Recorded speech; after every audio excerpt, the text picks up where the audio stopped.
UD alumna Jennifer Groff is across the ocean currently in Bristol, England, and was kind enough to do an iChat interview with us to share more about the research she's working on right now, thanks to a Fulbright scholarship. Hi, Jen.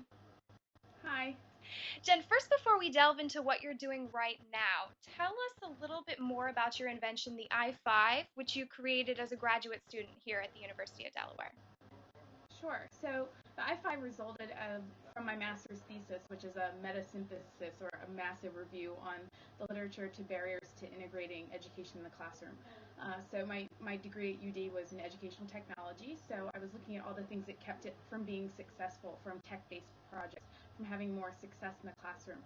And so that produced a framework or a big spectrum of barriers, and from that we pulled out ones that teachers could really be influential with or could have some effect on so that they could have better success with their tech-based projects. And from that pulling out of ideas, we created the I5, and it's a tool that teachers go through to look at the potential barriers they'll hit when trying to do a new project. We ended up publishing that tool in a journal, my co-advisor at Delaware, which was Dr. Cristal Musa. So how does the i5 relate to your current research?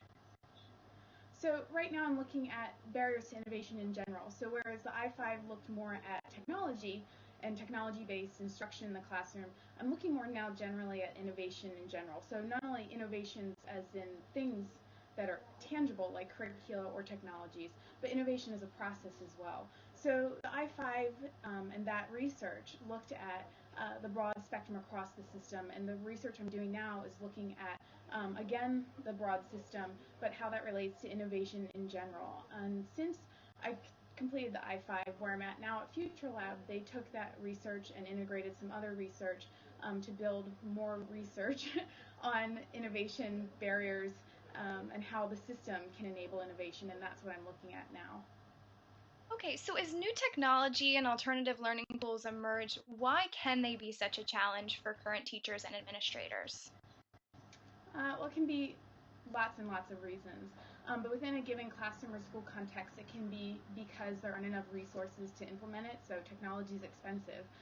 So it can be just the challenge of acquiring enough of the technology that you need, or having the resources, either technology-based or human resources to support it. So if the teacher has a close relationship with the IT person in their building, or peer teachers who use the technology as well, they're going to have more success than someone who doesn't.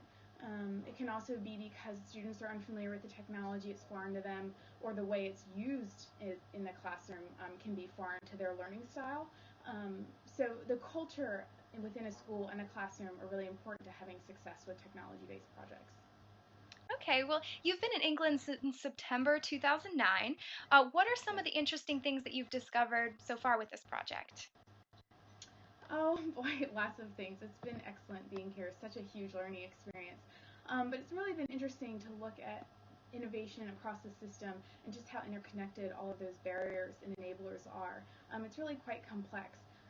But look, we can learn a lot from other fields, other disciplines, particularly business and management and leadership, have looked at ways that they can enable innovation in the system and in their practice. And in education, I believe, can learn a lot from that literature. So that's part of what I'm doing now. There's also many schools here that I'm looking at that are doing incredibly innovative practices and initiatives. But how can we embed that into the larger system? And what we're seeing is that the system itself has a lot of missing components at a systemic level that will allow innovation to be continued in the future in a more systemic way. So how do we get everybody on board doing innovative stuff? So that's what we're looking at now.